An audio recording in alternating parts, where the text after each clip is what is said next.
You're in the wrong section, honey. The help enters through the service door. The words sliced through the humid air of Chicago O'Hare Terminal 3 like a blade, sharp and deliberate. Richard Blackwell didn't even look up from his platinum boarding pass as he spoke. His voice carried the practiced authority of a man who had never been told no in his 52 years of life. The woman standing behind him in the first-class boarding line didn't flinch. Zara Williams adjusted the hood of her gray sweatshirt and kept her place in line, her dark eyes steady and calm. Rain hammered against the floor-to-ceiling windows, creating a rhythmic backdrop to the tension building in the gate area. "Excuse me?" Zara's voice was soft but clear, cutting through the ambient noise of gate announcements and rolling luggage. Richard turned slightly, his steel-gray eyes sweeping over her appearance with barely concealed disgust. Faded jeans, worn sneakers, and a backpack that had seen better days. To him, she was exactly what he expected from someone who had clearly stumbled into the wrong boarding queue. "First class is for paying customers," he said louder this time, ensuring the gate agent and nearby passengers could hear. "Economy boarding starts in 20 minutes. You'll want to head over to gate B12. The gate area fell silent. Conversation stopped mid-sentence. A businessman in a tailored suit lowered his Financial Times. A woman clutching designer luggage turned to stare. Even the gate agents paused their pre-boarding preparations to watch the unfolding drama. Zara Williams stood perfectly still, her breathing steady and controlled. She had been here before. Not in this exact terminal, not with this specific man, but in countless variations of the same scenario. The assumption that she didn't belong. The casual dismissal of her presence. The expectation that she would simply apologize and disappear. But tonight was different. Tonight she was tired. She had spent the last 72 hours in back-to-back negotiations in Silicon Valley, fighting for a contract that would revolutionize aviation safety worldwide. She had been questioned, challenged, and doubted by room after room of executives who looked exactly like Richard Blackwell. She had smiled through their condescension, answered their technical questions with precision, and proven her worth again and again. And she had won. SkyTech Dynamics had secured the largest aviation software contract in U.S. history. But the victory felt hollow as she stood in this boarding line once again defending her right to exist in a space she had not only paid for, but earned. "I'm in first class," Zara said calmly, holding up her boarding pass. The electronic display showed her name clearly. Williams Zara. Seat 1A. Richard barely glanced at the phone screen.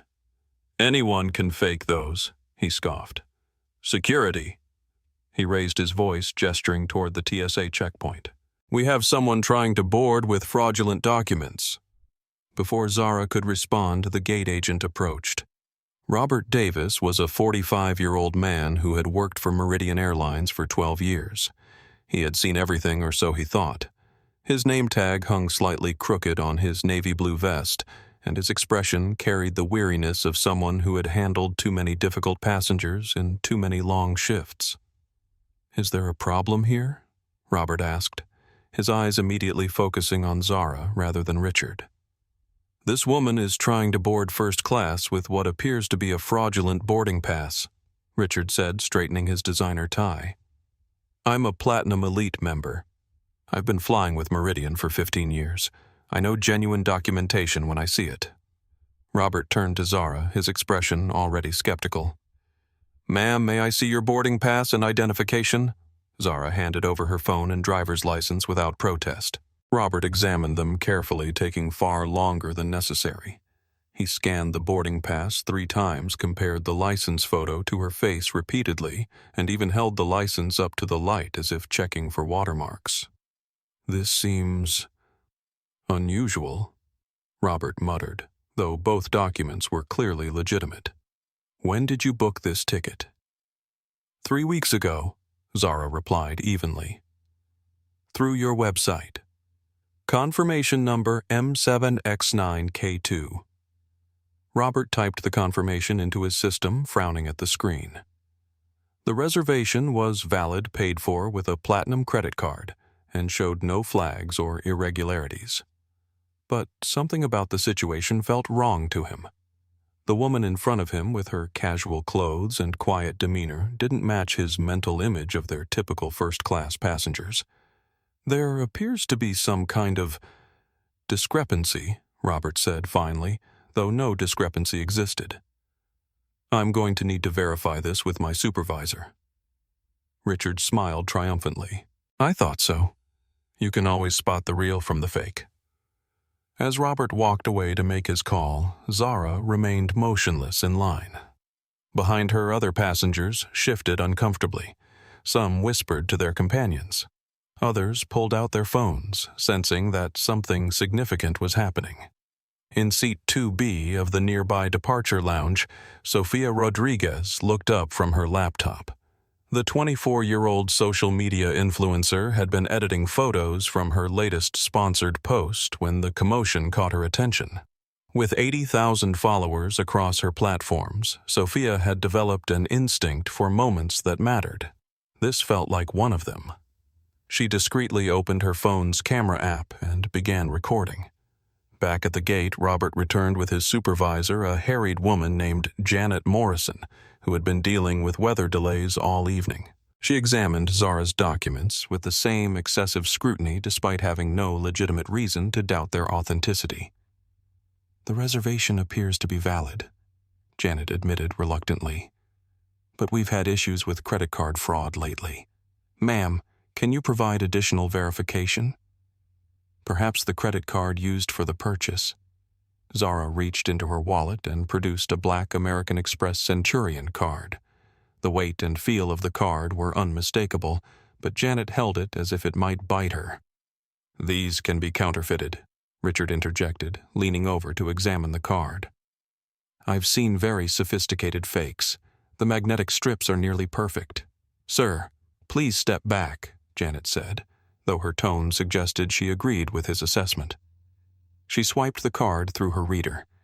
It processed immediately, showing a credit limit that made her eyes widen briefly. The card was real. The reservation was real. The boarding pass was real. But the woman holding them still didn't fit Janet's preconceptions.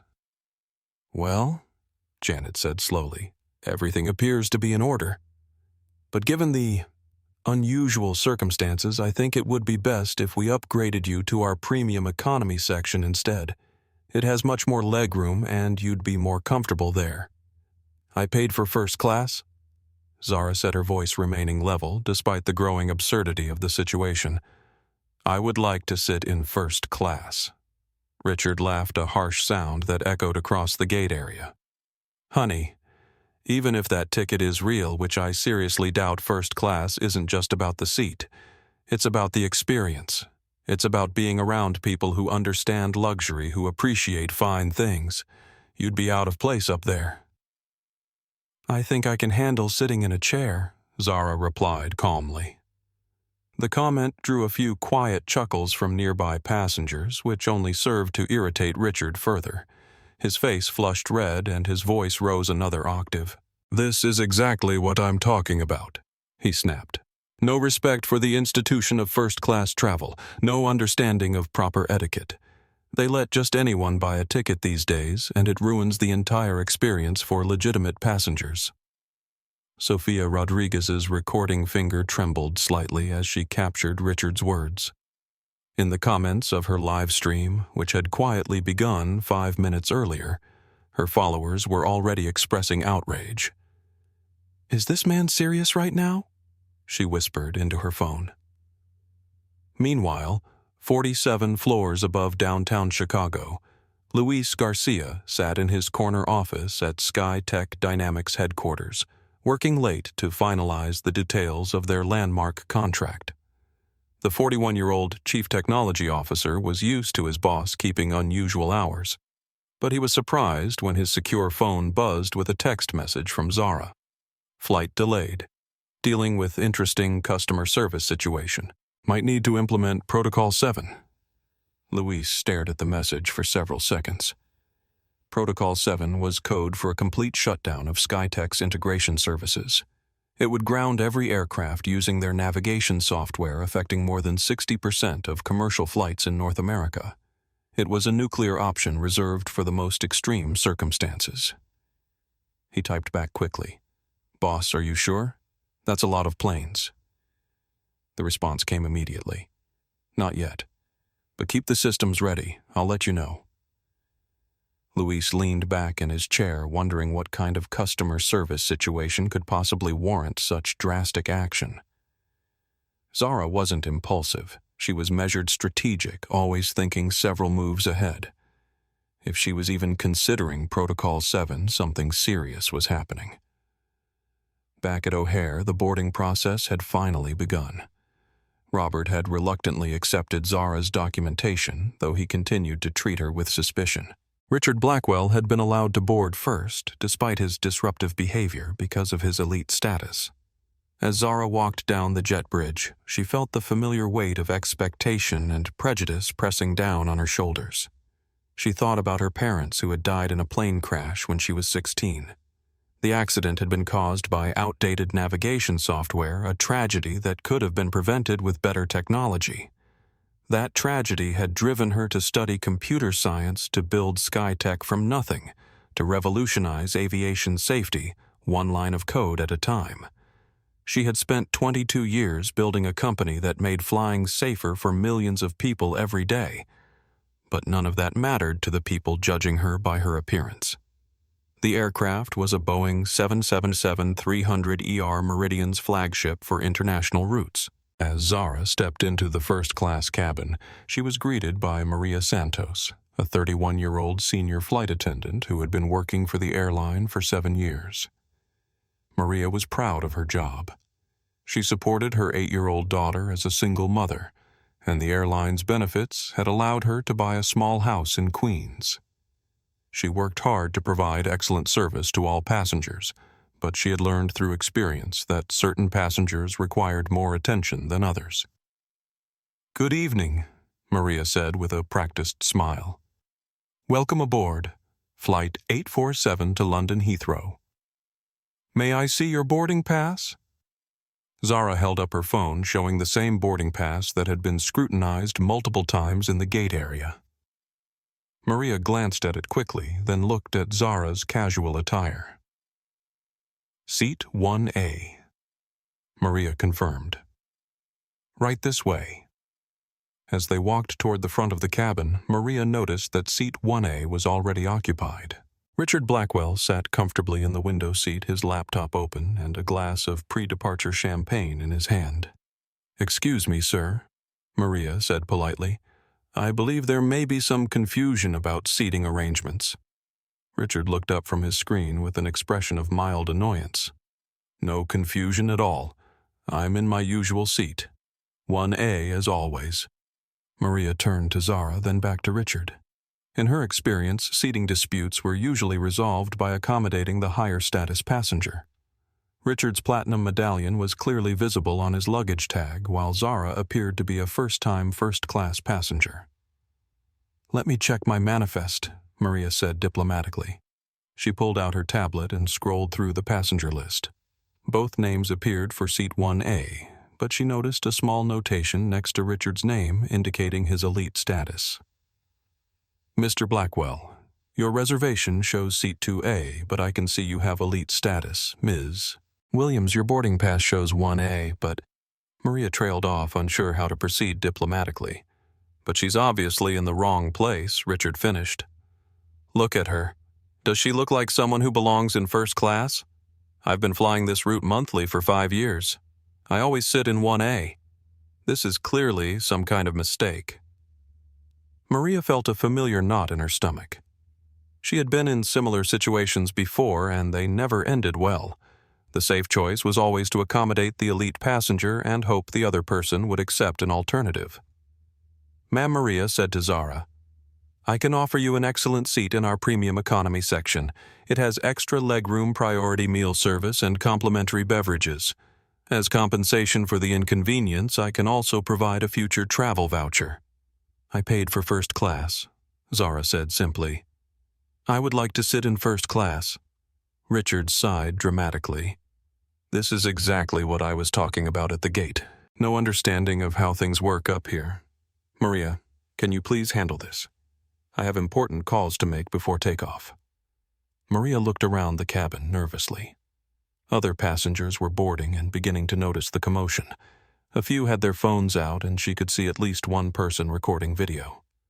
Captain James Mitchell emerged from the cockpit, having been alerted to the situation by his ground crew.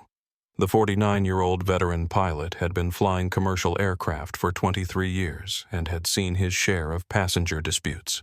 "What seems to be the problem?" he asked, his voice carrying the natural authority of his position. "Just a seating mix-up," Captain Maria replied quickly. "We're resolving it now." Richard stood up, extending his hand to the captain. "Richard Blackwell, Platinum Elite member. I believe this woman is trying to claim my seat with some kind of fraudulent boarding pass." The gate agents were suspicious as well, but apparently decided to let her board anyway. Captain Mitchell shook Richard's hand, noting the firm grip and confident eye contact of someone accustomed to being taken seriously. He turned to examine Zara, taking in her casual appearance and quiet demeanor. "Ma'am, may I see your boarding pass and identification?" Zara handed over her documents for what felt like the 10th time that evening. Captain Mitchell examined them carefully, comparing the license photo to her face and checking the boarding pass details. "Everything appears to be in order," he said slowly. "But given Mr. Blackwell's status with our airline, and in the interest of avoiding further delays, perhaps we can find you a comparable seat elsewhere on the aircraft." Captain Richard interjected. "I really think you should look more closely at those documents. I've seen very sophisticated forgeries lately. Someone clearly coached her on how to appear legitimate." The suggestion hung in the air like a toxic cloud. Captain Mitchell found himself looking at Zara's documents again, despite having already verified their authenticity. The power of suggestion was strong, especially when it came from someone he perceived as credible. Sir Zara said, her voice barely above a whisper, but somehow commanding attention.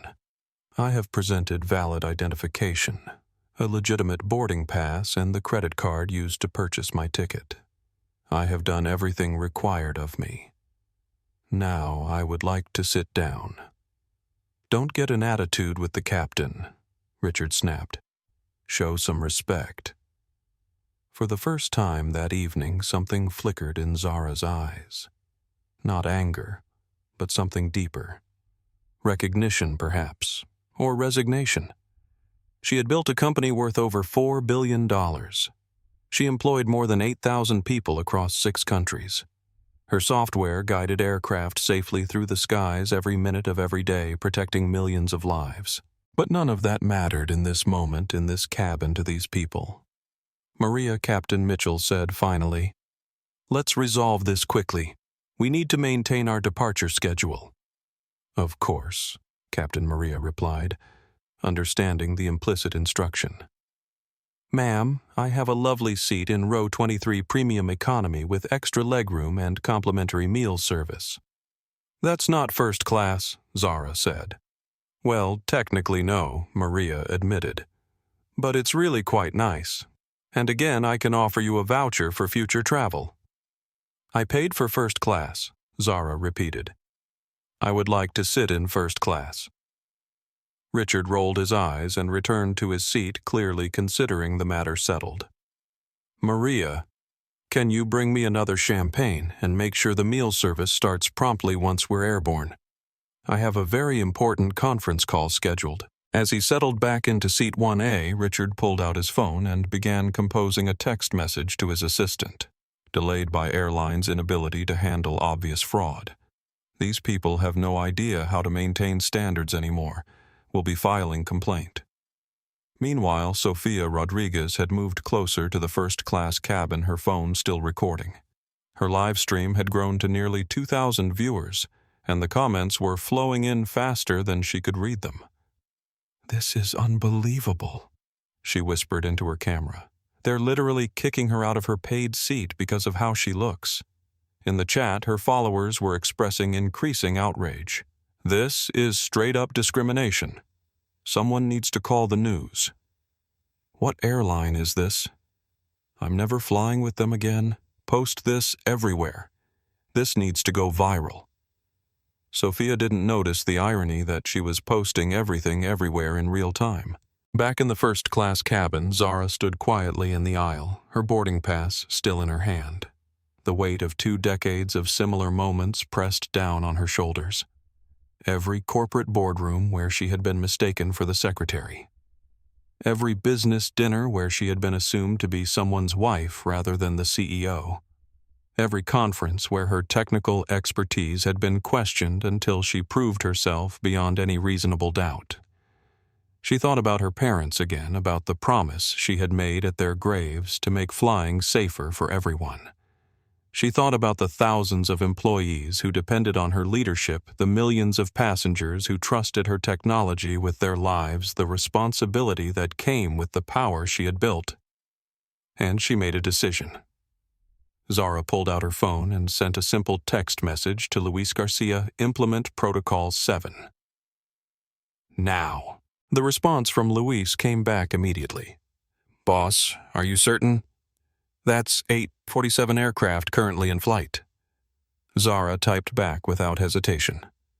I'm certain. Begin with all Meridian flights. Expand if necessary. She slipped her phone back into her pocket and looked directly at Captain Mitchell. I will be sitting in seat 1A, which I purchased 3 weeks ago. If you have any further questions about my documentation or my right to be here, I suggest you contact your corporate offices.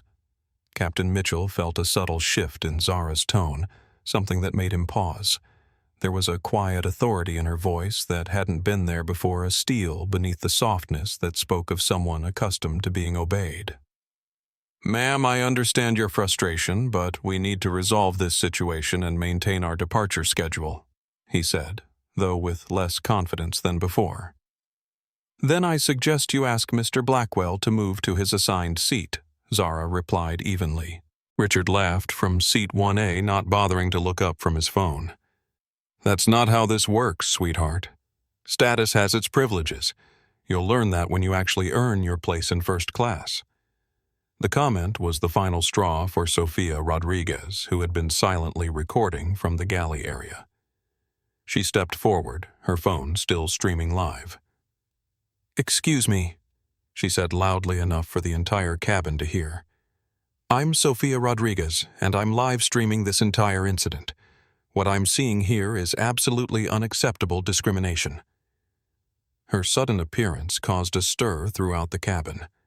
Passengers who had been pretending not to watch suddenly looked up from their phones and magazines.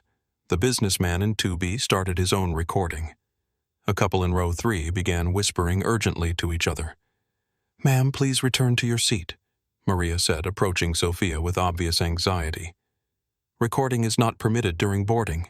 Actually, recording in public spaces is completely legal, Sophia replied, her voice carrying the confidence of someone who knew her rights. And my 80,000 followers deserve to see how this airline treats its passengers. Richard finally looked up from his phone, noticing the commotion for the first time. What's all this about? This is about you stealing someone's seat and the crew helping you do it, Sophia said, pointing her camera directly at him. Richard's face flushed red. I beg your pardon. I have done nothing wrong. I am sitting in my assigned seat. Your boarding pass says 2A, Sophia replied, having overheard Maria's earlier comment about the manifest. This woman's boarding pass says 1A. The math isn't that complicated. Young lady, you need to mind your own business, Richard snapped, standing up from the disputed seat. This is a private matter between valued passengers and the airline. Discrimination is everyone's business. Sophia shot back her live stream comment section, exploding with support for her stance. Captain Mitchell realized the situation was spiraling out of control. What had started as a simple seating dispute was becoming a public relations nightmare with social media documentation that could be devastating for the airline's reputation. Everyone, please calm down, he said, raising his voice to address the entire cabin.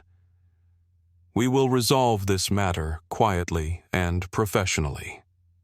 There's nothing quiet about racism, Sophia replied, her phone still recording. And there's nothing professional about what I've witnessed here. Richard stepped into the aisle, his considerable height allowing him to loom over Sophia intimidatingly. Are you calling me a racist? Do you have any idea who I am? I manage over $2 billion in investments. I employ hundreds of people. I don't need to explain myself to some social media influencer. Your bank account doesn't give you the right to steal someone's seat, Sophia replied, refusing to be intimidated. I'm not stealing anything, Richard insisted.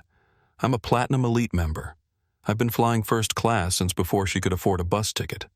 This seat is mine by right. By right, Zara spoke for the first time since sending her text message, her voice cutting through the argument with quiet precision. What right is that exactly? Richard turned to face her, his expression condescending. The right of merit. The right of someone who has earned their place through hard work and success. The right of someone who belongs here.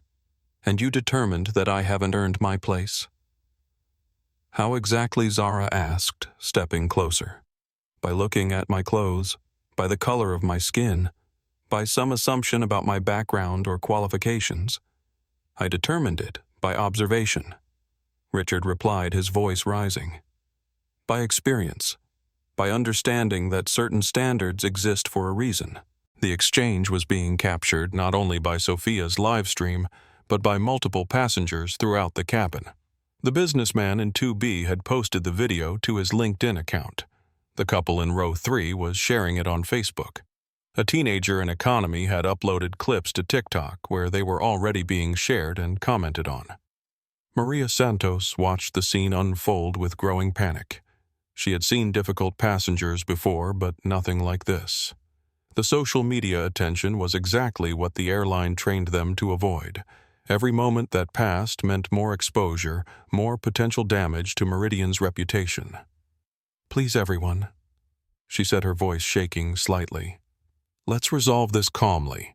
I can speak with ground services about alternative arrangements.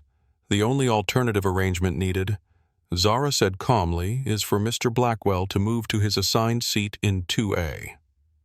That's not happening, Richard declared. I've already made myself comfortable. She can take 2A if she wants to stay in first class. She bought 1A, Sophia pointed out, still filming. Why should she have to compromise when you're the one in the wrong seat? Because that's how the real world works, Richard replied. Status matters. Experience matters. Knowing your place matters. The phrase, knowing your place, echoed through the cabin like a gunshot. Several passengers visibly recoiled. The businessman in 2B shook his head in disgust. The elderly couple in row 3 exchanged horrified glances. Captain Mitchell knew he had lost control of the situation completely. What should have been a minor seating adjustment had become a viral discrimination incident captured from multiple angles and broadcast to thousands of viewers in real time. Mr. Blackwell, he said finally, perhaps you could consider moving to seat 2A as a gesture of goodwill. Richard whirled around to face the captain, his composure finally cracking. Absolutely not. I am a 15-year Platinum Elite member. I have spent over $500,000 with this airline. I will not be displaced by some fraudulent passenger with a fake boarding pass. The boarding pass isn't fake, Maria said quietly, though her voice carried clearly in the tense cabin. I've verified it multiple times. Then how do you explain this situation? Richard demanded. How does someone like her end up in seat 1A? Someone like me. Zara repeated, her voice dangerously quiet. You know exactly what I mean, Richard replied. Someone who clearly doesn't understand the environment they're trying to enter. Someone who doesn't appreciate the standards and expectations of first-class travel. Sophia's livestream viewers were reaching a fever pitch in the comments. This man is absolutely vile. Someone needs to report this to the airline. What's his name? He needs to be exposed. This poor woman, how is she staying so calm? Back in Chicago, Luis Garcia was monitoring news feeds and social media mentions of SkyTech while preparing for Zara's requested protocol implementation. He noticed an unusual spike in airline-related social media activity and began investigating. Within minutes, he had found Sophia's livestream and several other social media posts documenting the incident. He watched in growing anger and amazement as his boss, one of the most powerful people in the aviation industry, was humiliated by an ignorant passenger and enabled by airline staff. Luis immediately opened his secure communication system and began sending alerts to his team. Code 7 preparation, he typed. All hands on deck. This is not a drill. Back on the aircraft, the situation continued to deteriorate. More passengers had begun openly recording the confrontation, and several had started posting to their own social media accounts. The hashtag #Seatgate was beginning to trend on Twitter. Captain Mitchell made a decision that would haunt him for the rest of his career. Instead of enforcing the clear documentation that supported Zara's claim to seat 1A, he chose to side with the passenger he perceived as more valuable to the airline. "Ma'am," he said to Zara in the interest of maintaining our departure schedule and avoiding further disruption, "I'm going to have to ask you to accept alternative seating arrangements." "Alternative to the seat I purchased?" Zara asked. "We can offer you seat 2A, which is still first class, or an upgrade to premium economy with additional compensation." "I want seat 1A, Zara said simply. "That seat is occupied," Captain Mitchell replied, though he knew the occupation was illegitimate. "By someone who doesn't belong there," Sophia interjected, her camera still rolling. "Ma'am, I need you to stop recording and return to your seat," Captain Mitchell said, finally acknowledging Sophia's presence officially. "I'm not doing anything wrong," Sophia replied. "I'm documenting discrimination, which is my right as a passenger and a citizen." Richard stepped closer to Sophia, his intimidation tactics becoming more obvious. "You're interfering with airline operations. That's a federal offense." "No, what's a federal offense is discrimination based on race," Sophia shot back, "which is exactly what's happening here." Captain Mitchell felt the situation slipping further from his control with each passing moment. The aircraft was supposed to have departed 15 minutes earlier. Ground control was asking for updates.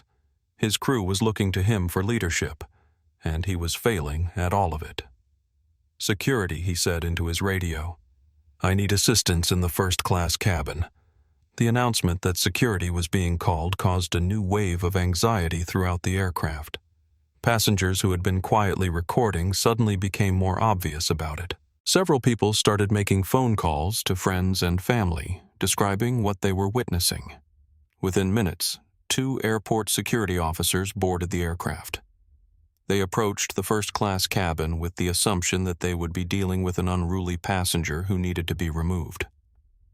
"What's the situation?"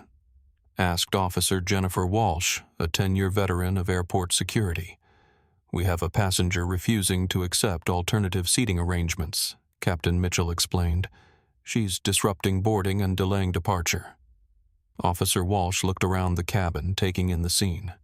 She saw Richard Blackwell sitting comfortably in seat 1A, looking like every other first-class business traveler she had encountered.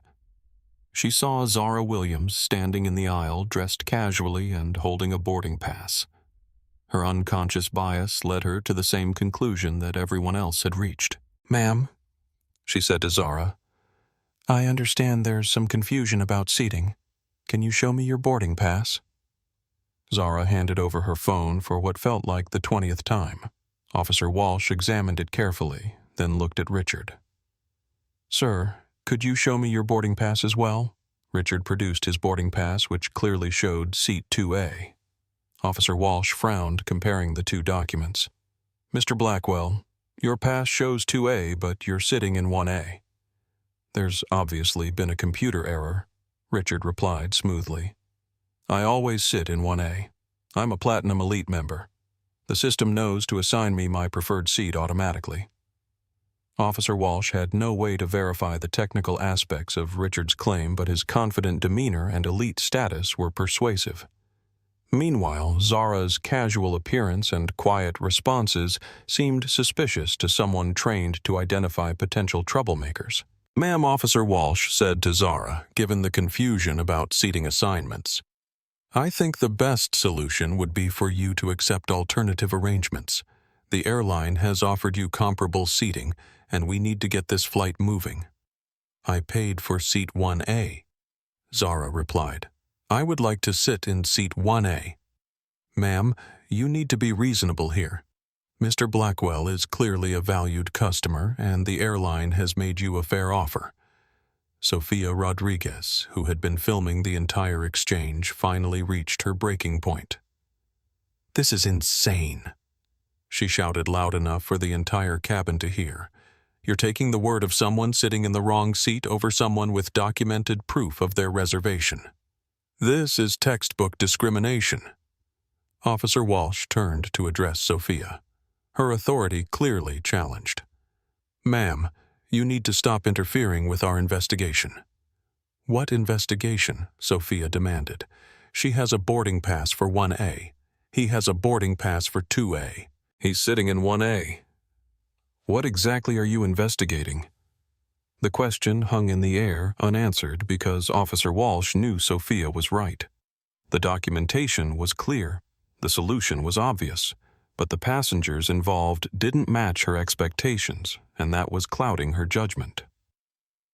Meanwhile, Zara's phone buzzed with a text message from Luis Protocol 7, ready to implement. "All Meridian aircraft can be grounded within 60 seconds of your command." "Are you sure about this?" Zara looked around the cabin one more time. She saw the security officers who had already decided she was the problem. She saw the airline staff who had chosen to protect a disruptive passenger over an honest one. She saw the man in her seat smirking with the confidence of someone who knew the system would protect him. She typed back, "Implement now." At SkyTech headquarters, Luis Garcia's fingers flew across his keyboard, entering the commands that would change everything. Sofia Rodriguez's live stream had exploded beyond anything she had ever experienced. What started with her usual 80,000 followers had grown to nearly 50,000 live viewers, with the number climbing every second. The comment section moved so fast, it was impossible to read individual messages, but the overall sentiment was unmistakably clear outrage. "Guys, this is absolutely unbelievable," Sophia whispered into her camera, positioning herself to capture both Zara standing calmly in the aisle and Richard Blackwell sitting smugly in the disputed seat. "I'm watching blatant discrimination happen in real time, and the airline is enabling it." Her viewers were not passive observers. Within minutes of the stream beginning, they had identified Meridian Airlines as the carrier, found the flight number, and begun a coordinated social media assault. Hashtag Seatgate was now trending in Chicago and rapidly spreading to other major cities. Flight rights. Now tweeted thread. "What we're witnessing on @Meridian Air Flight 847 is organized discrimination. A black woman with valid documentation is being forced out of her paid seat. This is 2024, not 1964. Hashtag Seatgate." The tweet was retweeted 3,000 times in the first 10 minutes. @Travel Justice Hub posted live discrimination happening now on Meridian Airlines. Woman with valid first-class ticket being kicked out because she doesn't look the part. This is America in 2024. Seatgate Namarchar Travel. While black business traveler Daniel Park, sitting in 2B, had been quietly observing the entire confrontation while posting updates to his LinkedIn account. As a Korean-American venture capitalist who had experienced his own share of aviation discrimination, the scene was painfully familiar. "I cannot stay silent while witnessing this injustice," he said, standing up and addressing the cabin. "This woman has shown valid documentation multiple times. She has been patient and respectful despite being treated abhorrently. As a fellow passenger, I demand that this airline honor her legitimate reservation." His intervention sent a ripple through the cabin. Other passengers began to murmur their agreement. The elderly couple in row 3, Margaret and Harold Thompson, exchanged glances before Harold stood up as well. "We've been flying for 40 years, Harold said, his voice carrying the authority of his 73 years. "We've never seen anything like this. This lady has every right to her seat, and it's shameful that she's being treated this way." Margaret Thompson pulled out her iPad and began recording as well. "I'm sending this to our granddaughter. She's a journalist with the Washington Post. People need to know about this." The social media documentation was expanding exponentially. Young mother Jessica Williams, traveling with her 2 children in row 4, had been discreetly live streaming on Facebook to her family group chat when the incident escalated beyond her comfort level. "Mom, are you seeing this?" she typed in her family chat. "There's actual discrimination happening on my flight. I'm scared to speak up because I'm traveling alone with the kids, but this is horrible." Her mother immediately shared the stream to her own Facebook page, where it was picked up by local news monitoring services in 3 different cities. Meanwhile, teenage passenger Marcus Johnson had been TikToking the entire incident from his seat in economy. His video, set to trending audio about standing up for what's right, had already garnered 50,000 views and was climbing rapidly. The comment section on his TikTok was a mix of outrage and calls to action. "Drop the airline name. We need to boycott. Someone get this man's name and employer. That poor woman staying so calm through this. This is why I film everything now." Back in first class, the pressure was mounting from all directions. Captain Mitchell could see passengers throughout the cabin recording the incident. His radio crackled with increasingly urgent messages from ground control demanding to know why the flight hadn't departed. "Flight 847, you are now 45 minutes behind schedule. We need immediate status update on departure readiness." Maria Santos approached the captain with visible anxiety. "Sir, I'm getting reports that this incident is being broadcast live on multiple social media platforms. Corporate communications is already receiving calls from news outlets." The weight of the situation finally began to sink in for Captain Mitchell. This wasn't just a difficult passenger situation anymore. This was a public relations crisis of massive proportions, being documented in real time by dozens of witnesses and broadcast to hundreds of thousands of viewers. Richard Blackwell, however, seemed oblivious to the growing attention. He had returned his focus to his laptop, typing furiously as if the commotion around him was beneath his notice. Mr. Blackwell Daniel Park said from his seat in 2B, "I think you should reconsider your position. This situation is being recorded by multiple passengers and broadcast live to a very large audience." Richard glanced up dismissively. "I'm not concerned about social media nonsense. The airline knows who their valuable customers are. This will blow over in a few hours." Sir Harold Thompson interjected, "You are sitting in a seat that belongs to someone else. Your boarding pass clearly shows 2A. The right thing to do would be to move." "The right thing," Richard replied with obvious irritation, "is for people to understand their place. I've been flying first class for 15 years. I've earned the right to sit where I'm comfortable. I'm not moving for someone who clearly doesn't belong here."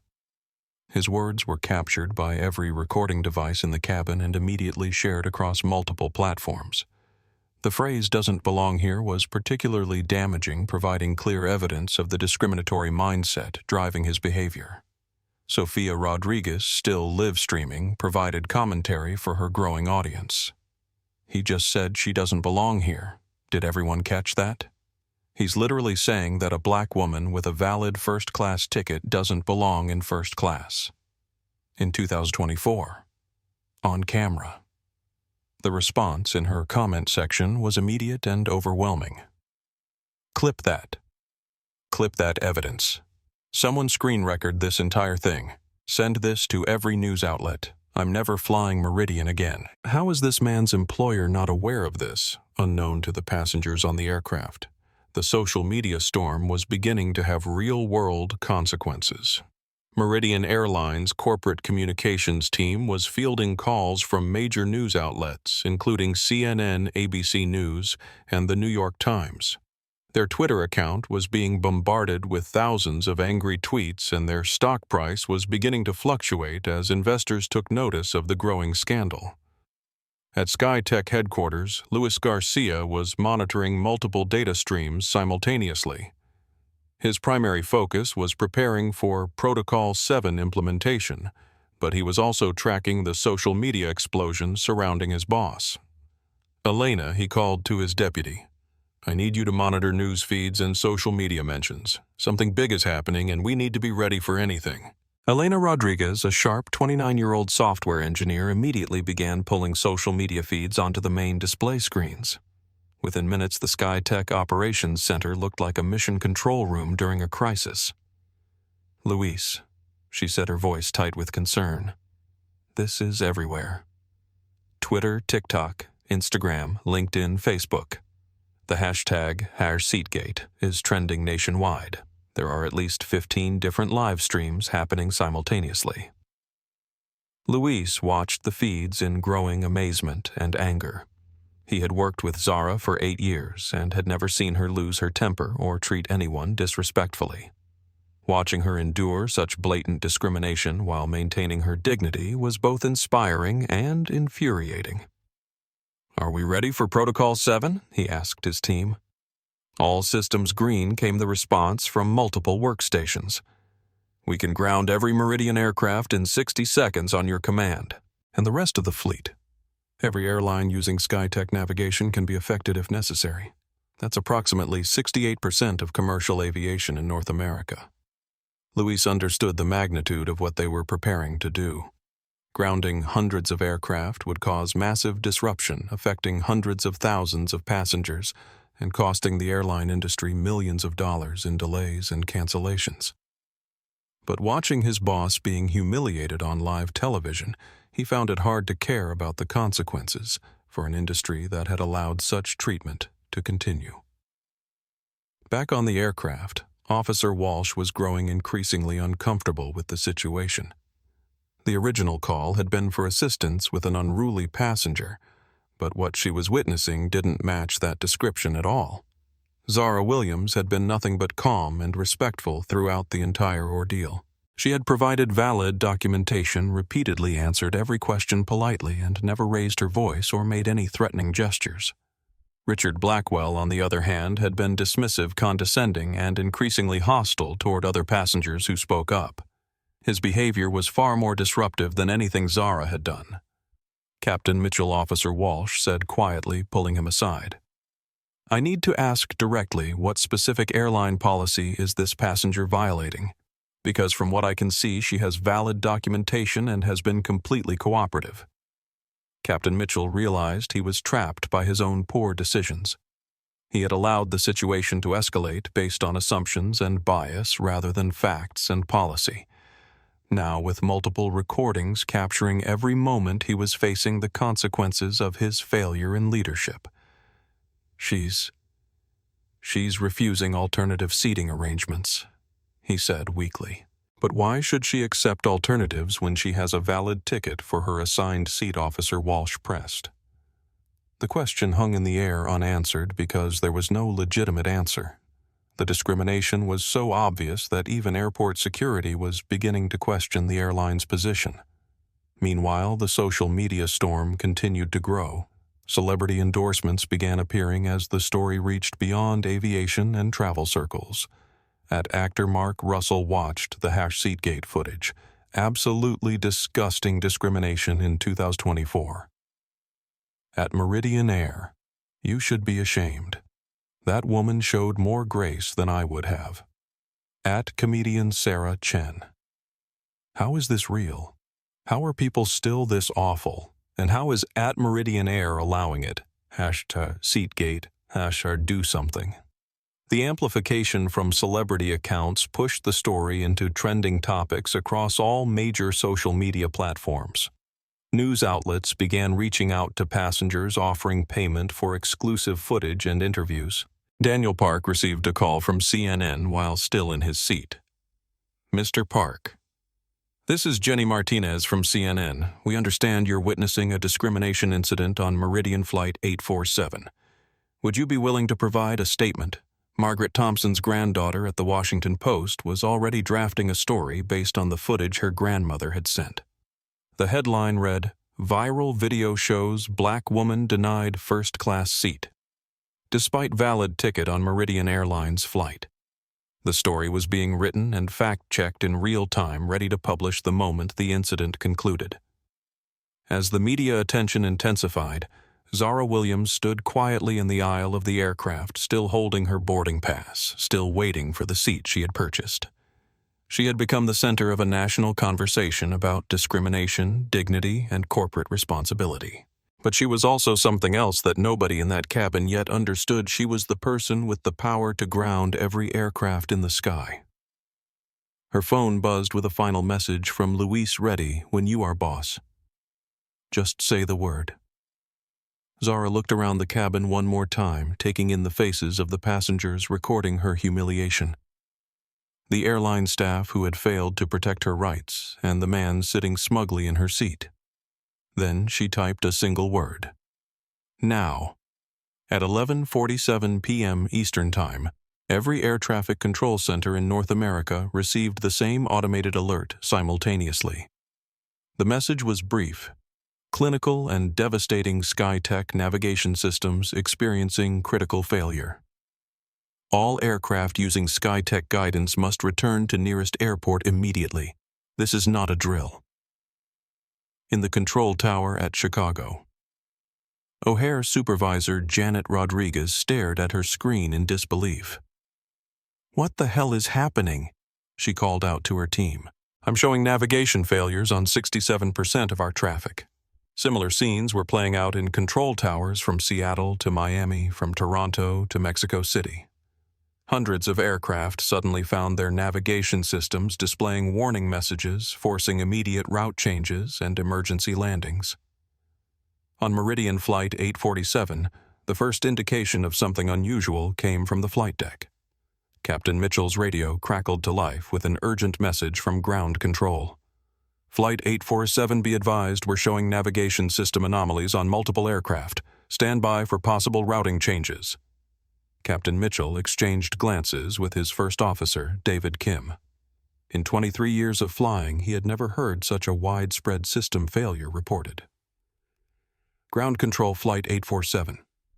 Can you clarify the nature of these anomalies? Flight 847, we're showing SkyTech navigation failures across the board. We need you to hold position and prepare for possible return to gate. The words SkyTech navigation failures hit Captain Mitchell like a physical blow. Every pilot in commercial aviation knew about SkyTech Dynamics. Their software guided more aircraft than any other single system in the world. A widespread SkyTech failure was the kind of catastrophic event that grounded entire fleets. In the first-class cabin, Richard Blackwell looked up from his laptop with irritation. "What's all this radio chatter about? Are we going to depart or not?" Before Captain Mitchell could respond, his phone began buzzing with urgent text messages. The first was from Meridian's Operations Center. "All flights hold at gate. Navigation system failures reported nationwide. Do not depart until further notice." The second message was from his own airline's chief pilot, Jim. "Are you seeing the news? SkyTech systems are down everywhere. This is bigger than 9/11 for aviation. Every airline is grounded." Captain Mitchell's hands began to shake as he read the messages. A nationwide aviation shutdown meant thousands of flights, hundreds of thousands of passengers, and millions of dollars in losses every hour. But how could SkyTech systems fail so completely and so suddenly? In the cabin, passengers were beginning to notice something was wrong. Business traveler Daniel Park, who had been monitoring aviation news on his phone, looked up with alarm. "Captain," he called out, "I'm seeing reports of widespread flight cancellations across the country. Something about navigation system failures?" The information rippled through the cabin like wildfire. Passengers pulled out their phones, checking news websites and airline apps. Within minutes, the scope of the situation became clear. Sofia Rodriguez, still live streaming, read the breaking news alert to her viewers. This is incredible, guys. Every major airline in the country is reporting system failures. Hundreds of flights are being grounded. This is unprecedented. But amid the growing panic and confusion, one passenger remained perfectly calm. Zara Williams stood in the aisle, still holding her boarding pass, watching the chaos unfold around her with an expression of quiet satisfaction. Her phone buzzed with a message from Luis Garcia Protocol 7, implemented successfully. All Meridian aircraft grounded, expanding to other carriers as requested. Media are reporting it as widespread system failure. Zara typed back, "Perfect. Maintain until I give the all clear." Captain Mitchell emerged from the cockpit, his face pale with stress. He had just received word that not only were all Meridian flights grounded, but every other airline using SkyTech navigation was experiencing the same failures. "Ladies and gentlemen," he announced to the cabin, "I need to inform you that we will not be departing this evening. We're experiencing widespread navigation system issues affecting multiple airlines. We'll need to return to the gate for deplaning." Richard Blackwell stood up angrily. "This is unacceptable. I have a critically important meeting in London tomorrow morning. What kind of incompetent operation are you running here, sir? This appears to be an industry-wide issue not specific to Meridian Airlines," Captain Mitchell replied, though his voice lacked conviction. "Industry-wide?" Richard scoffed. "That's impossible. These systems are designed with multiple redundancies. You don't have simultaneous failures across multiple carriers unless someone is grossly incompetent." His words carried throughout the cabin, captured by the multiple recording devices still documenting the ongoing drama. But something in his confident assertion about aviation systems caught Zara's attention. She spoke for the first time since the navigation alerts began, her voice cutting through the noise with quiet authority. "You're absolutely right, Mr. Blackwell. These systems are designed with multiple redundancies. Simultaneous failures across multiple carriers would indeed require either gross incompetence or deliberate action." Richard turned to look at her, surprised that she had spoken. "Exactly. Someone needs to be held accountable for this disaster." "Someone will be," Zara replied, and something in her tone made several passengers look up from their phones. Captain Mitchell was coordinating with ground control when his radio crackled with an unexpected message. "Flight 847, be advised we're receiving reports that the navigation failures may be related to SkyTech Dynamics. Their corporate offices are not responding to our calls for technical support." The mention of SkyTech Dynamics caused a stir throughout the cabin. Several passengers began searching for information about the company on their phones. Daniel Park, with his background in venture capital, was among the first to find relevant information. SkyTech Dynamics. He read aloud from his phone, is a private aviation software company founded in 2002. They provide navigation and safety systems to more than 60% of commercial aircraft in North America. He continued reading. "The company was founded by..." His voice trailed off as he read the next line. His eyes widened and he looked up at Zara with sudden understanding. "Founded by CEO Zara Williams," he finished quietly. The cabin fell silent. Every recording device, every live stream, every conversation stopped as the implications of that name sank in. Sofia Rodriguez was the first to break the silence. "Wait," she said slowly, her live stream capturing her growing realization. Zara Williams. The woman who's been standing here for the past hour. You're the CEO of SkyTech." Zara met her gaze calmly. "I am." Richard Blackwell's face went through several color changes as the reality hit him. The woman he had dismissed, insulted, and tried to humiliate was not only a legitimate first-class passenger, but the CEO of the company that controlled the navigation systems for most of the aircraft in the sky, including the one he was sitting on. That's impossible," he stammered. "You're dressed like... You look like someone who doesn't belong in first class." Zara finished for him. like someone who couldn't afford a bus ticket, like someone who doesn't understand the value of $1. The phrases Richard had used earlier were now being thrown back at him, recorded by multiple devices and broadcast to hundreds of thousands of viewers who were beginning to understand the delicious irony of the situation. Captain Mitchell felt the blood drain from his face as he realized the magnitude of his mistake. He had not only failed to support a paying passenger's rights, but had actively participated in discriminating against one of the most powerful people in the aviation industry. "Ms. Williams," he said, his voice barely above a whisper. I had no idea." "No," Zara replied calmly. "You had no idea who I was. But that shouldn't have mattered. Every passenger deserves to be treated with dignity and respect regardless of their appearance or perceived social status." Maria Santos, who had been standing frozen in the galley, finally found her voice. "Ma'am, I am so incredibly sorry. I made assumptions. I followed the wrong protocol. You assumed that someone who looks like me couldn't possibly belong in first class," Zara said, not unkindly, but with absolute clarity. "You assumed that someone with elite status was automatically more credible than someone with valid documentation. You chose to protect what you perceived as a valuable customer rather than doing your job correctly."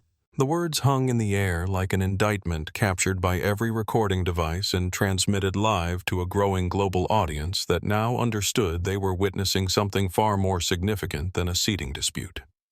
Luis Garcia's voice came through Zara's phone speaker loud enough for nearby passengers to hear. "Boss, you're trending worldwide. #Seatgate has over 2 million mentions. CNN is calling it the largest aviation disruption in history.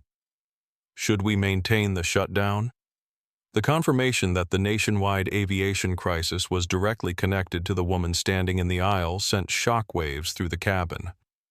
Passengers began whispering urgently to each other, sharing what they had just learned with viewers of their own social media streams.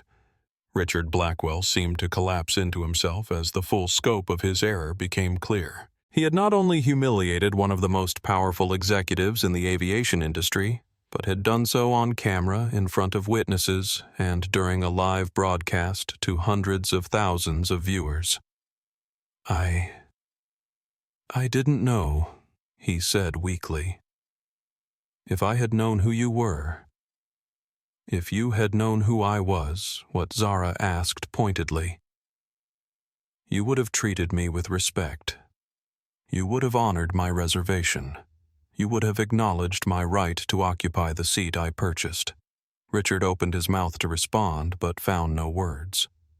The truth was exactly what Zara was implying. He would have acted differently only because of her power and wealth, not because it was the right thing to do. "The problem with your worldview, Mr. Blackwell," Zara continued, "is that you believe respect is something that must be earned through status or wealth. You believe that some people inherently deserve better treatment than others based on their appearance or your assumptions about their background." She looked around the cabin, addressing not just Richard, but every passenger and crew member present. "Every person who boards an aircraft has the same fundamental right to be treated with dignity. Whether they're wearing a business suit or a hoodie, whether they're flying first class or economy, whether you recognize their name or not." Captain Mitchell stepped forward, his career and reputation in ruins. "Ms. Williams, on behalf of Meridian Airlines, I apologize for the treatment you received. This should never have happened. No, it shouldn't have." Zara agreed. But it did happen, and it happens every day to people who don't have the power to ground aircraft when they're mistreated. Her phone buzzed again with an urgent message from Luis. "Boss, Meridian's stock is down 18% in after-hours trading. Other airlines are falling too. The FAA is demanding answers." "How long do you want to maintain the shutdown?" Zara looked at Richard Blackwell, still sitting in her seat, still refusing to move despite everything that had been revealed. She looked at Captain Mitchell, whose poor leadership had allowed the situation to escalate. She looked at Maria Santos, whose assumptions and bias had enabled discrimination. Then she looked at the passengers who had spoken up for her: Daniel Park Harold and Margaret Thompson. Sofia Rodriguez, who had documented everything. People who had done the right thing not because they knew who she was, but because they recognized injustice when they saw it. "Mr. Blackwell," she said finally, "I believe you're sitting in my seat." Richard looked up at her, his earlier arrogance completely deflated. Without a word, he gathered his belongings and moved to seat 2A, where he should have been all along. Zara Williams finally took her seat in 1A, the seat she had purchased, the seat she had been denied, the seat that had triggered the largest aviation shutdown in history. She pulled out her phone and typed a message to Luis: "All clear. Bring the systems back online." Within minutes, navigation systems across the country began functioning normally again. But the impact of what had happened would reverberate through the aviation industry for years to come. The restoration of SkyTech's navigation systems brought immediate relief to air traffic control centers across North America, but the consequences for those responsible for the evening's discrimination were just beginning. As aircraft systems came back online and the grounding was lifted, the full scope of the disruption became clear to industry executives, government officials, and the millions of travelers affected by the unprecedented shutdown. At Meridian Airlines headquarters in Atlanta, CEO Jonathan Pierce was awakened at 2:17 a.m. by his chief of staff. The emergency briefing he received in his home office was unlike anything in his 30-year career in aviation. "Sir, we have a situation that requires your immediate attention," his chief of staff, Rebecca Martinez, said as she handed him a tablet loaded with social media feeds, news reports, and internal incident reports. "One of our flights was involved in a discrimination incident that triggered a nationwide aviation shutdown." Pierce scanned the documents with growing disbelief. The hashtag #Seatgate was trending globally. News outlets from CNN to BBC were covering the story as breaking news. Meridian's stock price had plummeted 22% in after-hours trading, and their corporate communications department was being overwhelmed with calls from reporters, civil rights organizations, and federal investigators. "How many flights were affected?" Pierce asked, dreading the answer. 847 aircraft were grounded nationwide, affecting approximately 180,000 passengers. Direct costs are estimated at $12 million in the first hour alone, climbing exponentially with each hour of delay. Pierce's face went pale as he absorbed the magnitude of the crisis. A discrimination incident on a single flight had triggered the largest aviation disruption since September 11, 2001. And this was caused by our crew's treatment of... Who exactly? Rebecca took a deep breath. Zara Williams, CEO and founder of SkyTech Dynamics. She was denied her paid first-class seat by our gate agent flight attendant and captain, who instead accommodated a disruptive passenger who was sitting in the wrong seat. The irony was devastating. Meridian Airlines had discriminated against the very person whose technology enabled their flights to operate safely. Pierce immediately understood that this wasn't just a public relations crisis. It was an existential threat to the company. "Get me legal communications and operations on a call immediately," he ordered, "and someone needs to contact Ms. Williams personally to offer a direct apology." Back at Chicago O'Hare, the immediate aftermath on the aircraft was chaotic. Passengers were being deplaned while trying to process what they had witnessed.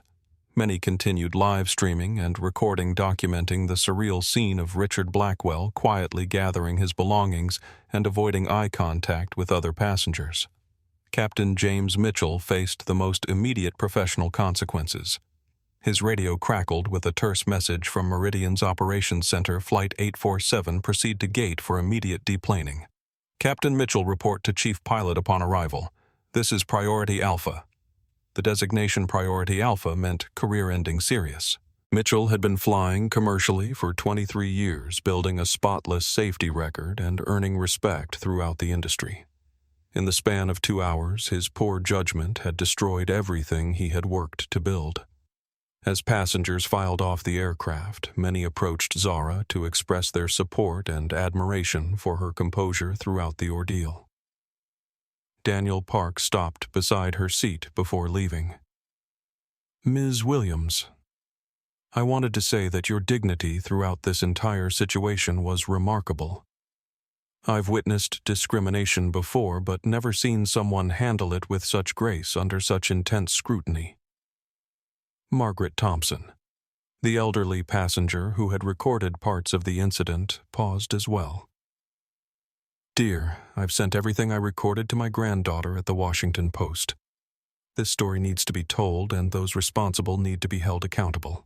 Sofia Rodriguez, whose live stream had brought the incident to national attention, was among the last to deplane.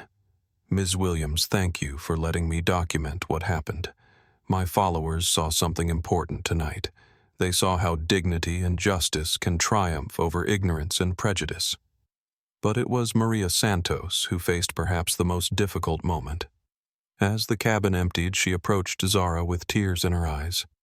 "Ms. Williams, I need to apologize directly and personally. I made assumptions based on your appearance.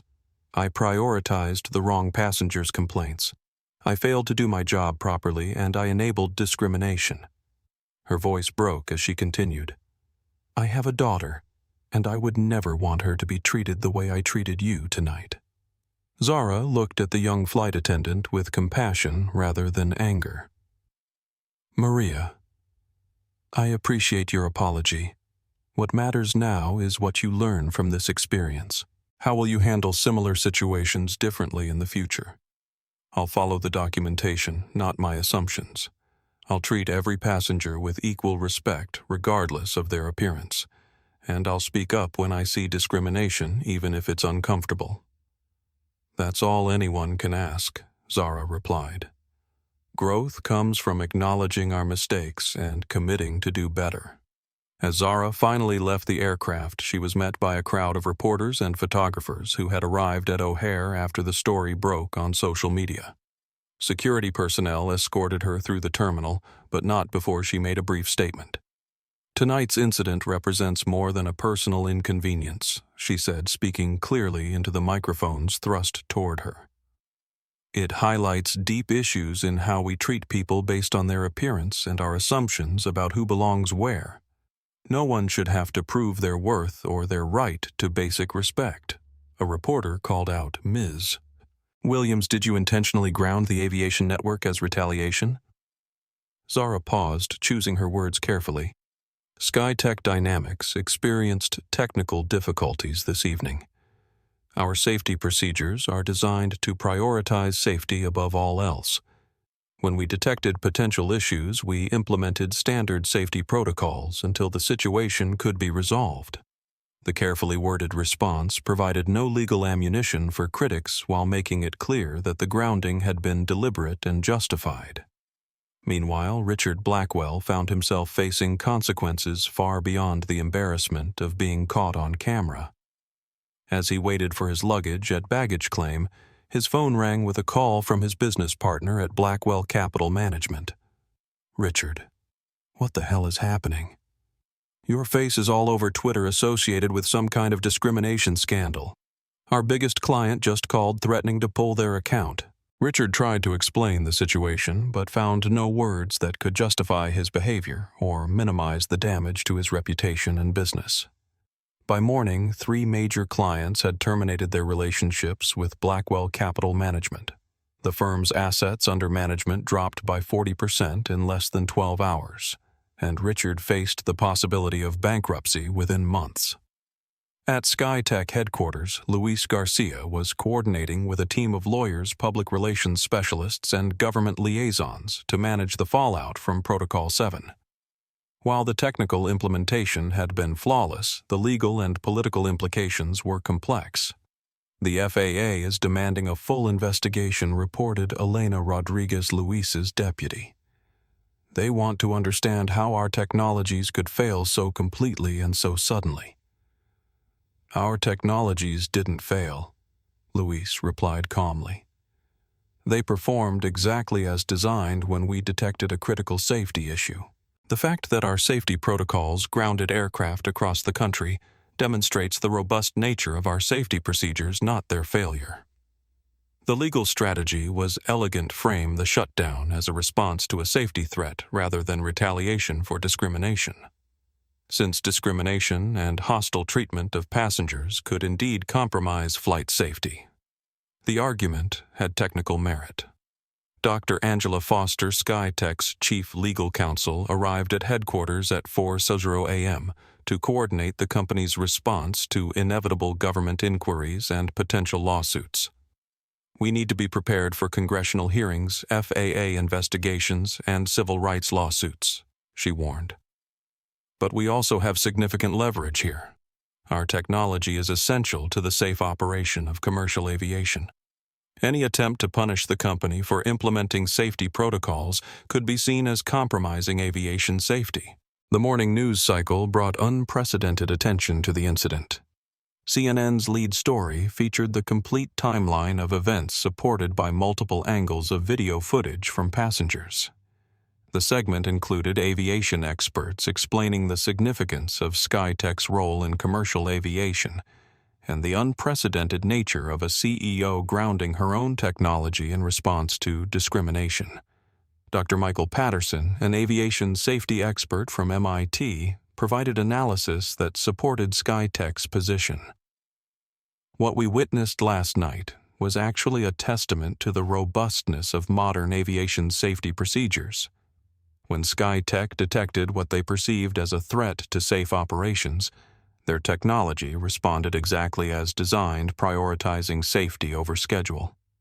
The framing helped shift public narrative from CEO grounds airlines in tantrum to safety procedures protect passengers from discrimination-related threats." By 7:00 a.m., Meridian Airlines faced a full-scale crisis requiring immediate action. CEO Jonathan Pierce called an emergency board meeting to address the situation and approve decisive measures. "The damage to our reputation is catastrophic," Pierce told his board. "But we have an opportunity to turn this crisis into leadership on civil rights and passenger dignity. I'm recommending immediate termination of all personnel involved in the incident, comprehensive anti-discrimination training for all staff, and a public apology that includes meaningful policy changes." The board approved Pierce's recommendations unanimously. Within hours, Captain James Mitchell, flight attendant, Maria Santos Gate, agent, Robert Davis, and security officer Jennifer Walsh were all terminated from their positions. Captain Mitchell's termination was particularly significant, given his seniority and previously clean record. The Airline Pilots Association initially protested the decision, but withdrew their objection after reviewing the extensive video evidence of his discriminatory behavior. Maria Santos faced the loss of her job as a single mother, but also received an unexpected opportunity. SkyTech Dynamics, impressed by her sincere apology and commitment to change, offered her a position in their customer service training program at a higher salary than her airline position. Ms. Williams believed in giving people second chances, Luis Garcia explained when extending the offer, but only to those who demonstrate genuine understanding of their mistakes and commitment to growth. The offer generated positive media coverage for SkyTech while providing Maria with an opportunity to rebuild her career around the principles she had learned from her mistake. Richard Blackwell, however, faced consequences far beyond career disruption. The Anti-Defamation League announced they were monitoring his case as an example of how racism and discrimination in public accommodations could be documented and prosecuted in the social media age. "Mr. Blackwell's behavior represents textbook discrimination," said ADL Regional Director Sarah Cohen. "The video evidence is irrefutable, and the platform provided by social media means that such behavior can no longer hide in the shadows." Several civil rights organizations announced plans to use Blackwell's case as an educational example in their anti-discrimination training programs, ensuring that his behavior would be remembered and studied for years to come. The stock market response to the crisis was severe, but ultimately revealing about corporate accountability in the social media age. Meridian Airlines' stock price fell 31%, before beginning to recover as the company announced comprehensive policy changes and leadership accountability measures. Other airlines proactively announced their own anti-discrimination training programs and passenger rights initiatives hoping to avoid similar crises. The incident had effectively forced an industry-wide examination of how passengers were treated based on their appearance and perceived social status. By evening, less than 24 hours after the initial incident, the transformation was remarkable. A single act of discrimination had triggered the largest aviation shutdown in history, ended multiple careers, forced industry-wide policy changes, and created a new standard for corporate accountability in the age of social media documentation.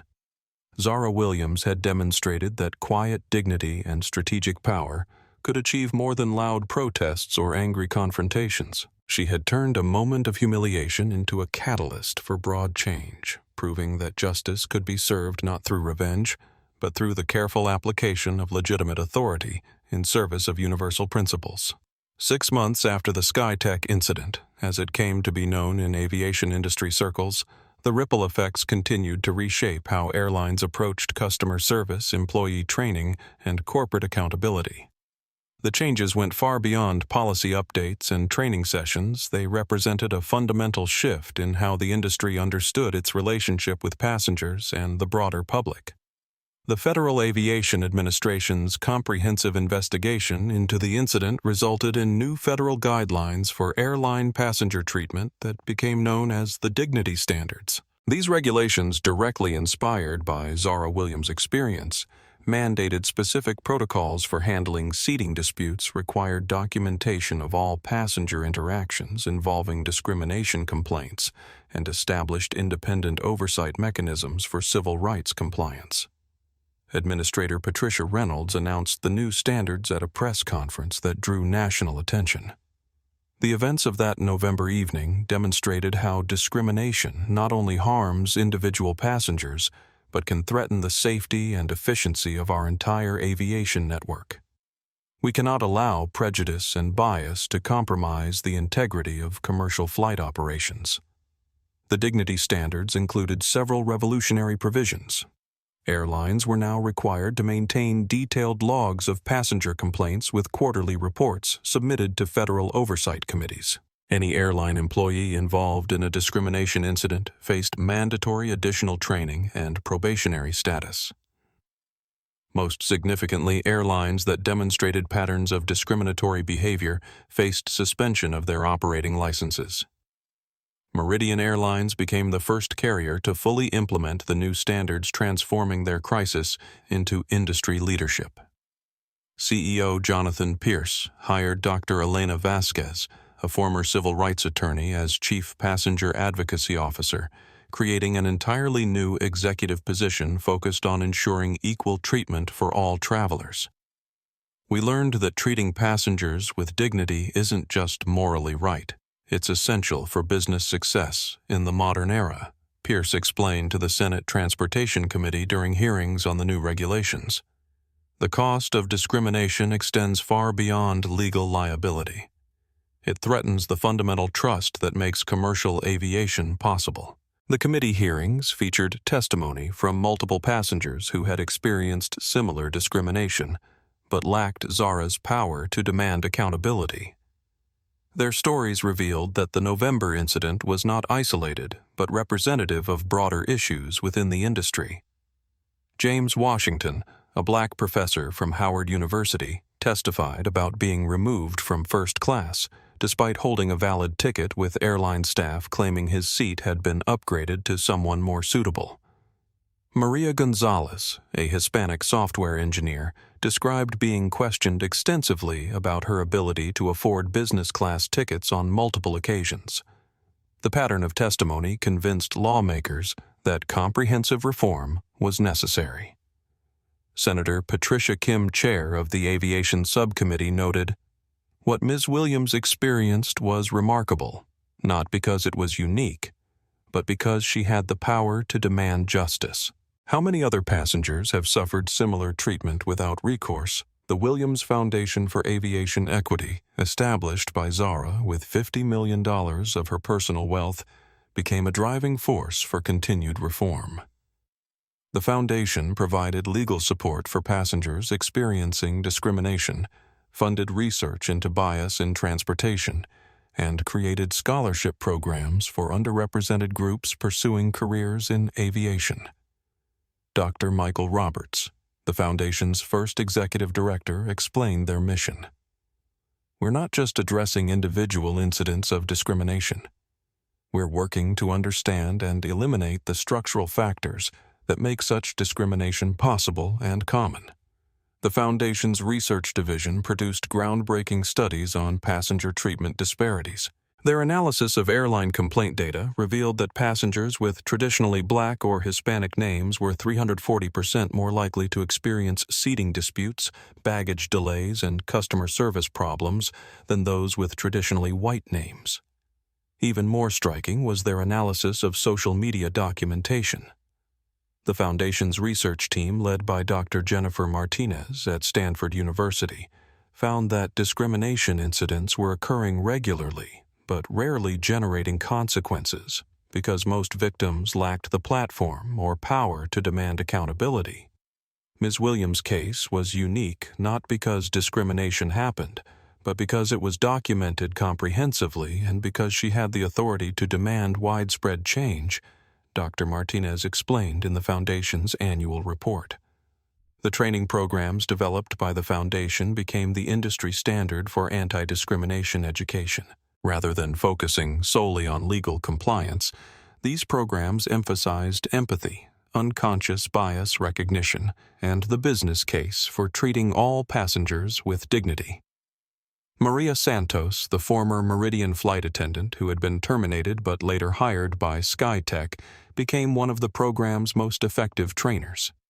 Her first-hand experience with the consequences of discriminatory behavior provided authenticity that resonated with airline employees. I stood in that cabin and made assumptions about a passenger based on how she looked, Maria would tell training groups. I chose to protect someone I perceived as important over someone with documented rights. I lost my job because of those assumptions, but more importantly, I contributed to a process that denied dignity to a fellow human being. Her presentations included the actual video footage from that November evening, allowing employees to see the progression from initial bias to full-scale discrimination. The emotional impact of watching a respected passenger being humiliated was far more powerful than any policy manual or legal briefing. The success of these training programs led to their adoption beyond the aviation industry.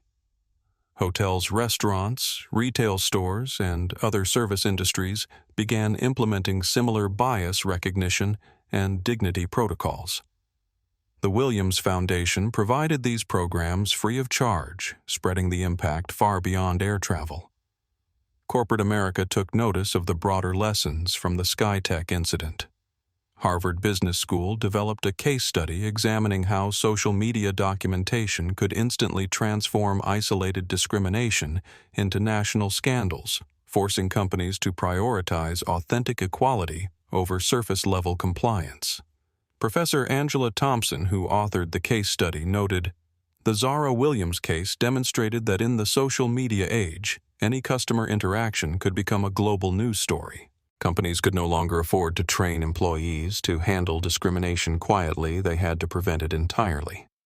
The case study became required reading in MBA programs across the country, ensuring that future business leaders understood both the moral imperative and business necessity of treating all customers with equal dignity. Technology companies beyond SkyTech began developing tools to monitor and prevent discrimination in customer service interactions. AI programs were trained to detect bias in language patterns, seating assignments, and service delivery, providing real-time alerts when discriminatory treatment was detected. These programs, known as equity monitoring platforms, became standard tools for large service organizations. The irony was that technology originally developed to ensure flight safety was being adapted to ensure social justice, a fitting extension of Zara Williams's original mission to use technology to protect people. International aviation organizations took notice of the American reforms and began implementing similar standards globally. The International Civil Aviation Organization adopted the dignity standards as recommended practices for all member nations, extending their impact to airlines worldwide. British Airways, Lufthansa, and Air France all established passenger advocacy positions modeled on Meridian's innovation. Emirates Airlines created a comprehensive bias training program for their diverse international staff. Even airlines in countries with limited civil rights protections began emphasizing equal treatment as a competitive advantage in attracting international passengers. The ripple effects extended to airport design and operations as well. Chicago O'Hare, where the original incident occurred, redesigned their passenger service areas to include dignity consultation spaces where travelers could privately address concerns about discriminatory treatment without creating public confrontations. These spaces, staffed by trained civil rights advocates, provided immediate intervention for potential discrimination incidents before they could escalate. The concept was quickly adopted by other major airports, creating a new standard for passenger protection. The legal landscape surrounding transportation discrimination was also transformed. The Williams case, as legal scholars came to call it, established new precedents for corporate accountability when discrimination was documented on social media platforms. Law schools began teaching courses on digital civil rights, examining how traditional anti-discrimination law applied in an era of live-streaming viral videos and global social media attention. The Williams case featured prominently in these courses as an example of how individual dignity could catalyze broad social change. Perhaps most importantly, the incident demonstrated that lasting change required more than policy updates or training programs. It required a fundamental shift in organizational culture. Companies that treated the new standards as compliance checkboxes continued to experience discrimination incidents. Those that embraced the standards as opportunities to build more inclusive and respectful environments saw genuine transformation. Zara Williams herself became a reluctant but powerful advocate for this cultural approach. In speeches to corporate leaders, she emphasized that preventing discrimination required more than rules. It required leadership commitment to treating dignity as a core business value. You cannot train people to respect others if your organization's culture doesn't demonstrate that respect is valued and rewarded, she would tell audiences. Change begins with leadership and flows through every level of an organization. The annual Dignity in Service Awards, established by the Williams Foundation, recognized organizations that demonstrated exceptional commitment to equal treatment across all customer interactions. Winners shared not just their policies, but their cultural transformation stories, providing models for other organizations to follow. As the first anniversary of the SkyTech incident approached aviation industry, leaders gathered for a conference examining the changes that had emerged from that November evening. The consensus was that while significant progress had been made, the work of ensuring dignity for all passengers was far from complete. The conference concluded with a commitment to continue monitoring progress, expanding successful programs, and maintaining pressure for continued improvement. The transformation sparked by one woman's quiet dignity in the face of discrimination had become a movement that would continue long after the initial incident faded from headlines. 1 year and 3 days after the incident that changed everything, Zara Williams found herself boarding another Meridian Airlines flight from Chicago O'Hare to London Heathrow. Same route, same departure gate, same destination, but everything else had transformed beyond recognition. As she approached the boarding area, she noticed the changes immediately. The dignity standards were visible everywhere: prominent passenger rights displays, bias reporting mechanisms, and staff wearing pins indicating their completion of comprehensive equality training. The transformation was not merely cosmetic. It represented a fundamental shift in how the airline approached every passenger interaction.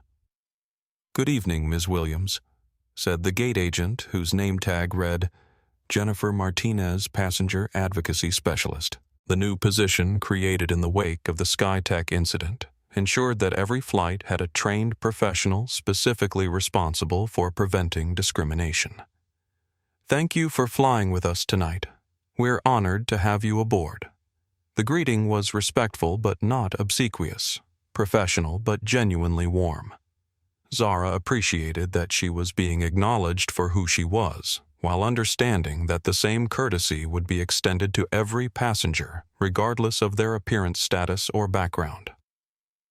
As she walked down the jet bridge, Zara reflected on the year that had passed. The Williams Foundation had provided support to 847 passengers who had experienced discrimination, helping them navigate complaints processes and legal remedies. The Foundation's scholarship programs had sent 156 underrepresented students to aviation schools and engineering programs. Most importantly, documented incidents of airline discrimination had dropped by 78% industry-wide. The aircraft cabin itself told the story of change. Maria Santos, now a senior customer experience trainer for SkyTech Dynamics, was conducting a post-training observation flight, ensuring that the principles they taught in classrooms translated to real-world passenger interactions. Ms. Williams Maria said as Zara boarded, "It's wonderful to see you again. Your seat in 1A is ready, and I want you to know that every passenger on this flight will receive the respect and dignity you helped us understand they deserved all along." The comment carried deep meaning for both women. Maria's journey from unconscious bias to active advocacy had become a model for employee transformation across the industry. Her story proved that people could grow change and become forces for justice, rather than barriers to it. As Zara settled into seat 1A, the same seat that had sparked a revolution, she pulled out her phone and composed a message to her team. On approach to London, reflecting on how far we've come and how much further we can go. Dignity isn't a destination, it's a daily choice. Let's keep choosing well. The flight departed on time, guided by SkyTech navigation technology that had become symbols of how technology could serve justice as well as safety. As the aircraft lifted into the evening sky, Zara looked out the window at the lights of Chicago fading below. She thought about her parents whose memory had driven her to make aviation safer for millions of people. She thought about the moment of discrimination that could have broken her spirit, but instead became a catalyst for change. She thought about the countless passengers who would never experience what she had experienced because ordinary people had found extraordinary courage to do what was right. Sometimes the most powerful revolutions begin not with anger or violence, but with one person's quiet refusal to accept that dignity is negotiable. Sometimes changing the world starts with simply insisting on the seat you paid for. Can you believe the nerve of that guy? He really thought he could just snap his fingers and erase a CEO because she was wearing a hoodie. Richard Blackwell learned the hard way that when you try to steal a seat from a queen, you don't just lose your spot, you lose the whole game. Zara Williams didn't just get her seat back. She cleaned house and proved that true power isn't about the suit you wear, but the code you live by. What would you have done if you were Zara? Would you have grounded the plane, or would you have handled it differently? Let me know in the comments below. I read every single one. If you enjoyed this story of massive corporate karma, please smash that like button. It really helps the channel grow. And if you want more stories about justice served cold, hit subscribe and turn on the notification bell so you never miss an upload. These stories matter because they remind us that dignity isn't determined by your clothes, your accent, or your bank account. It's your birthright, and no one has the power to take it away unless you let them.